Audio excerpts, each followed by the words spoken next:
Hello നമസ്കാരം.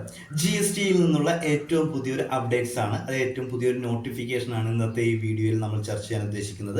റെന്റുമായി ബന്ധപ്പെട്ട് നമുക്ക് ജി എസ് ടി ആപ്ലിക്കബിൾ ആണോ എന്നുള്ളതാണ് ഇന്നത്തെ ഈ വീഡിയോയിൽ ചർച്ച ചെയ്യുന്നത്.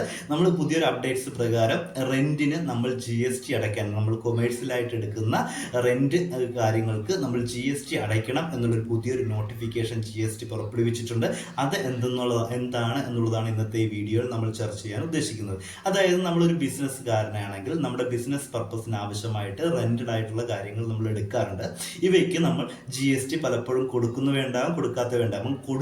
കൊടുക്കുന്നവയെ ഇത് ബാധിക്കുന്നില്ല. എന്നാൽ ജി എസ് ടി കൊടുക്കാതെ നമ്മൾ റെന്റിന് എടുക്കുന്ന എന്തെങ്കിലും ഉണ്ടെങ്കിൽ അവയ്ക്ക് ജി എസ് ടി അടയ്ക്കുവാൻ ഈ ബിസിനസ്സുകാരൻ ബാധ്യസ്ഥനാണ്. അതായത് ഉദാഹരണത്തിന് ഞാൻ പറയാം, അതായത് ഒരു വ്യക്തികളിൽ നിന്ന് നമ്മൾ ഒരു ജി എസ് ടി രജിസ്ട്രേഷനുള്ള ഒരു വ്യക്തി റെന്റിന് ഒരു കൊമേഴ്സ്യൽ ബിൽഡിംഗ് റെന്റായിട്ട് എടുക്കുകയാണെങ്കിൽ ആ എടുക്കുന്ന വ്യക്തിക്ക് ജി എസ് ടി, അതായത് ബിസിനസ്സുകാരന് ജി എസ് ടി ഉണ്ട്.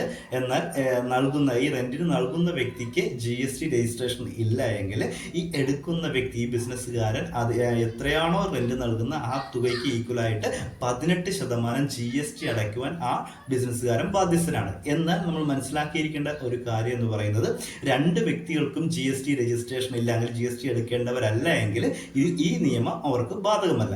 അതുപോലെ മനസ്സിലാക്കിയിരിക്കേണ്ട ഒരു കാര്യം എന്ന് പറയുന്നത്, ഈ ജി എസ് ടി അടയ്ക്കേണ്ടത് ആർ സി എം ബേസിലാണ്. അതായത് നമുക്ക് ആർ സി എം ചെയ്യേണ്ട രീതികൾ അറിയാം. ഈ ആർ സി എം ബേസിലാണ് അടയ്ക്കേണ്ടത്. അതേപോലെ തന്നെ ഈ ജി എസ് ടി തുക നിലവിൽ നമുക്ക് അവൈലബിൾ ആയിട്ടുള്ള ഐ ടി സി വെച്ചിട്ട് സെറ്റിൽ ചെയ്യാൻ കഴിയില്ല. അതായത് നിലവിൽ നമുക്ക് ഇൻപുട്ട് ക്രെഡിറ്റ് ഉണ്ടെങ്കിൽ പോലും നമുക്ക് അത് വെച്ചിട്ട് ഈ എമൗണ്ട്, ഈ ജി എസ് ടി എമൗണ്ട്, നമുക്ക് റെന്റിന് അഗെയിൻസ്റ്റുള്ള ഈ ജി എസ് ടി എമൗണ്ട് സെറ്റിൽ ചെയ്യാൻ കഴിയില്ല. നമ്മൾ അഡീഷണൽ ക്യാഷായിട്ട് തന്നെ അതാത് മാസം പേ ചെയ്ത് ഇത് സെറ്റ് ഓഫ് ചെയ്യാൻ കഴിയുള്ളൂ. എന്നാൽ ഇങ്ങനെ സെറ്റ് ഓഫ് ചെയ്യുന്ന ഈ ക്യാഷ് എമൗണ്ട് പിറ്റേ മന്ത് നമുക്ക് ഇൻപുട്ടായിട്ട് ക്ലെയിം ചെയ്യുവാനും സാധിക്കും. അപ്പോൾ ഇത്രയും കാര്യങ്ങൾ പറയുന്നതിന് വേണ്ടിയാണ് ഈ വീഡിയോ ചെയ്തത്.